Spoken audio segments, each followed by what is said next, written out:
Bonjour à tous, aujourd'hui pour ce nouvel épisode de Rendez-vous chez vous, je vous emmène à Varennes-les-Narcy dans la Nièvre. C'est un village de 990 habitants à 10 minutes de la Charité-sur-Loire. Et aujourd'hui, c'est Clément qui m'a donné rendez-vous. Il m'attend au pied du château.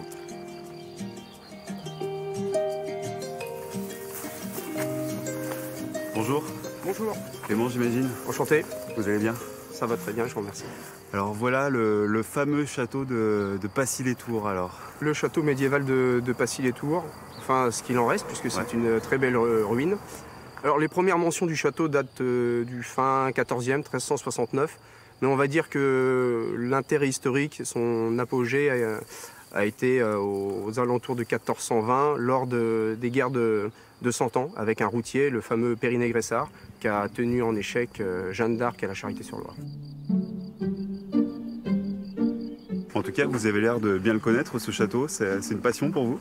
Effectivement, étant originaire des environs, j'ai toujours été attiré depuis l'enfance par le côté mystérieux que peut apporter une ruine.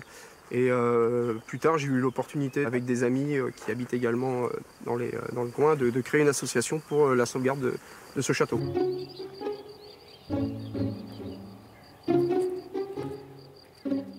Alors ici, on se trouve dans le petit musée que l'association a créé. On a essayé de concentrer tout ce qu'on a trouvé en intérêt direct avec le château de Passy-les-Tours. On a voulu donc valoriser ce lieu pour présenter aux scolaires sur des sorties, ou également des particuliers, ou le jour de la fête médiévale, faire un point fixe avec l'histoire du château. Votre rêve, ce serait de voir ce château reconstruit? Un rêve impossible, puisqu'il a été classé en tant que ruine. Malheureusement, on n'est plus au 19e siècle, mais c'est vrai que ça aurait été sympa.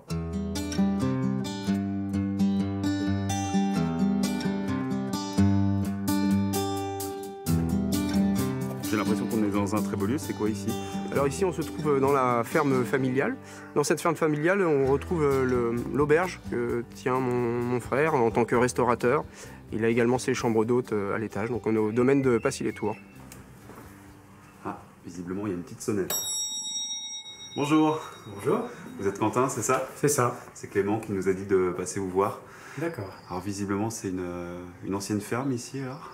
Oui, tout à fait. Oui, c'est une ferme qu'on a rénovée. Et donc ici, c'est surtout la maison d'habitation. Une ancienne longère qui date des années du XVIIIe siècle. Ça fait 11 ans qu'on a acheté. Ouais.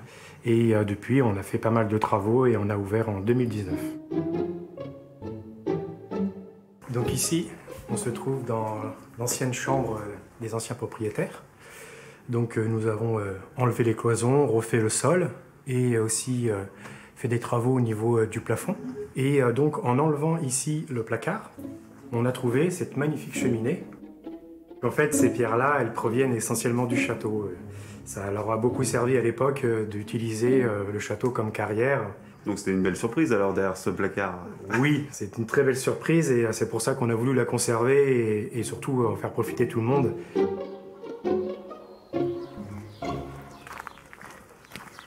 Bonjour madame. Bonjour. Vous savez qui on pourrait rencontrer dans le village? Il y a des personnages ici ou pas? Eh bien, il y a Madame Cactus que vous pouvez aller voir, oui. Ouais? Oui, oui. Elle habite où? Par là-bas. Ok, bon, on va essayer de trouver.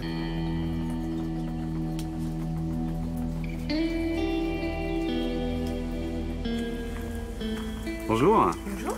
C'est vous la fameuse Madame Cactus? Eh oui, pareil, oui. Vous pouvez m'appeler Elisabeth aussi. Enchantée Elisabeth. Qu'est-ce que vous étiez en train de faire? Vous arrosez les cactus? Eh oui, contrairement à ce qu'on peut croire, ils ont besoin d'eau pour pouvoir fleurir, grandir, s'épanouir.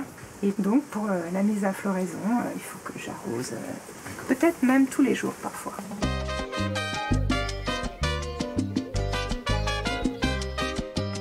Alors, je vous laisse rentrer le premier, mais attention à la tête. Ah oui, effectivement. Voilà.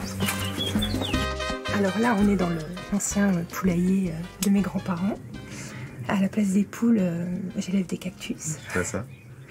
Et là, notamment, il y a des petites fleurs, des Rubussia, des Lobivia, des Hildewintera.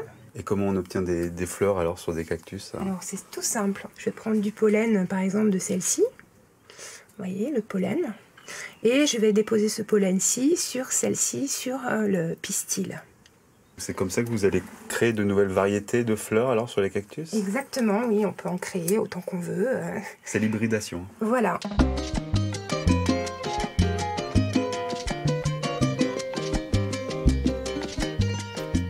c'est ma plus ancienne pensionnaire, elle a environ 100 ans. C'est quoi comme espèce de cactus? C'est une plante de Noël, donc un épiphyllum ou zygocactus, Schlumbergera aussi, un des plus anciens hybrides qui a été créé.